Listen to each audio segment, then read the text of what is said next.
So I watched Eternals, and here's my review. Okay, I tried to split this up into loves and losses, which is like things that I dislike about it, but they all kind of blurred together because once I thought of something I loved, I also thought of something related to it that I did not like. So in no particular order, let's start. The first thing that I want to mention is that the audience comments, there were 3 that I noticed. When Gilgamesh found out that Ajax died and he dropped the pie, somebody in the audience said that this is worse than Endgame, and the whole audience laughed, me included. The second one is that whenever Sprite was saying that they shouldn't save humanity or something like that, somebody in the audience called her a jealous bitch. Which honestly she kind of is, but she doesn't deserve to be, but she should be allowed to be because Erisham made her as a child, which is a whole nother thing that I did not like. I know in the comics Sprite, which is in the comics is a guy, but they gender bent the role, which I'm okay with. I love it. But in the comics, I'm pretty sure that he's a kid as well. Either way, it's weird. If you're a Celestial, why would you make one of the Celestials a child? The third audience reaction that caught my eye is when they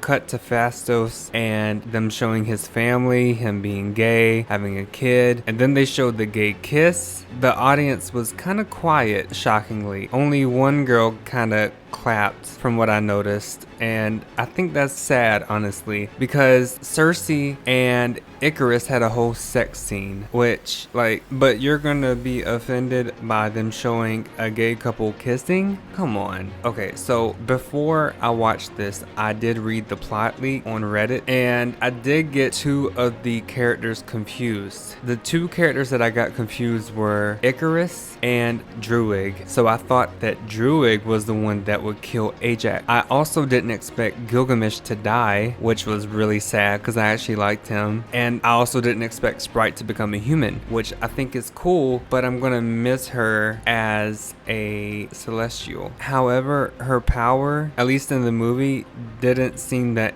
interesting. Erisham the judge was really interesting. I think it was amazing the scale of how they showed him, like how large he is compared to the Eternals, and how large Celestials are. But I think it's weird that he looked like a rock troll from Frozen 2, where Ego the Living Planet, which was in Guardians 2, was a human.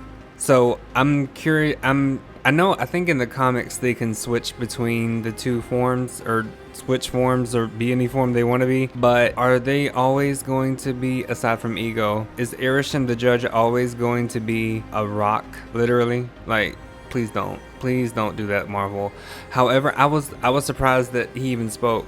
I didn't expect him to speak in the movie. I like the voice that they picked. I like how deep it was. Another thing that I did absolutely love is that Kumail's character, Kingo, he brought a lot of comic relief as well as his assistant. It was so funny because it's like they were filming, it was not like they were filming an Eternals movie within the Eternals movie and a documentary within the Eternals movie. I loved it. Reminded me of Spider-Man. In terms of favorite characters though, my top 5 are in this order. So Makari is number 1. I love how even without talking, you could see her personality. You knew who she was, and I loved who she is as a character. Druig is number 2 because I love the Scottish, Irish. I know it's one of those. Sorry. I love that accent. I don't know if that's fake. Like, I don't know if he just put it on for the movie or if he's actually Scottish or Irish, but either way, I loved it.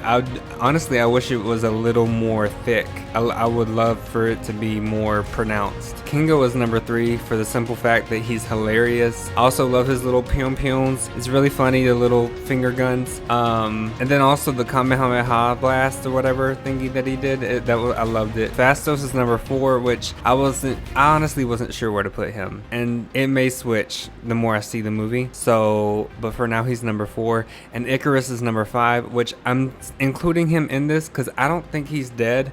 I hope he's not dead, because that Marvel has a tendency to kill off and never bring back villains, which is horrible, because that never happens in the comics. Villains always come back, superheroes always come back. So, and in terms of the Eternals, Erisham could just easily bring him back, because the Eternals are robots, and Erisham saves all their memories. So basically all he has to do is copy paste Icarus into another body, and bam, there we go. Looks like Icarus, talks like Icarus, thinks like Icarus. However, I do not like him. Well, I think Icarus in the movie was really good, and I didn't like him because he was a villain. But the acting was good, and the character and the everything about it was good. I didn't like him. I didn't dislike him because of that. I disliked him because it was good. Also, I loved his special effects. The way they showed Makari's speed and Icarus's flying and I-beams, although DC has already displayed similar characters on screen, I feel like Marvel outdid DC with these characters and the way that they displayed their powers. Also, speaking of DC, why were there so many references to Superman and Batman? Like, why was that necessary? I get it, they want to break the fourth wall, but I don't know. I think it was odd. For the end credit scenes, I love seeing Pip the Troll and Harry Styles as Star Fox. Honestly, I had no idea about these characters until I watched it and I had to Google them and figure out who they are. Pip the Troll was hilarious, as well as Star Fox. I love the name Star Fox, by the way. However, Star Fox's costume did not look as good as I expected it to be. It looked like a Halloween costume, which is not good. And for the second end credit scene, it was interesting. I love the effect that they used for Black Knight's blade. It was really interesting, and it reminded me a little bit of like a symbiote, like it kind of followed his hand, or like magnets or something. But obviously it's not that. It's like cosmic or something magical. There we go. Also, one thing I found out after the fact, and I think it was the director, I can't remember her name, Chloe Zhao, but the person that was talking in the background in the second end credit scene was Blade. So I found that interesting, and I'm excited to see him in the future of the MCU. But all in all, do I agree with the Rotten Tomatoes score for this movie? No. I think a lot of people didn't like it because they couldn't relate to the Eternals, which I do. I get that. But I couldn't relate, but I did feel emotional during certain scenes, like especially the death scenes, especially with Gilgamesh. Oh my god, he was so sweet. Also, the spit in the beer or whatever it was, that was gross. That was disgusting, but it was funny, hilarious. Oh, one thing I forgot to mention is that Thena's mad weary. That was really interesting. It was really sad because you could tell she really wanted to like fight and stuff, but sometimes she wanted, because of the mad weary, it caused her to fight the wrong people, which is really sad. And I think it kind of like, it made me think of how serious mental health is and how people should take mental health serious. But all in all, I love this movie. Is it my favorite Marvel movie? Of course not. Like, come on. But I think it's another situation like Captain Marvel. I think people and critics gave it a bad score because they couldn't relate to it, or they didn't like it, or it didn't have enough action, or this or that. But it doesn't make it a bad movie just because it doesn't have exactly what you expected from it. So I would give it 7 out of 10 celestial orbs. 7 out of 10. So yeah.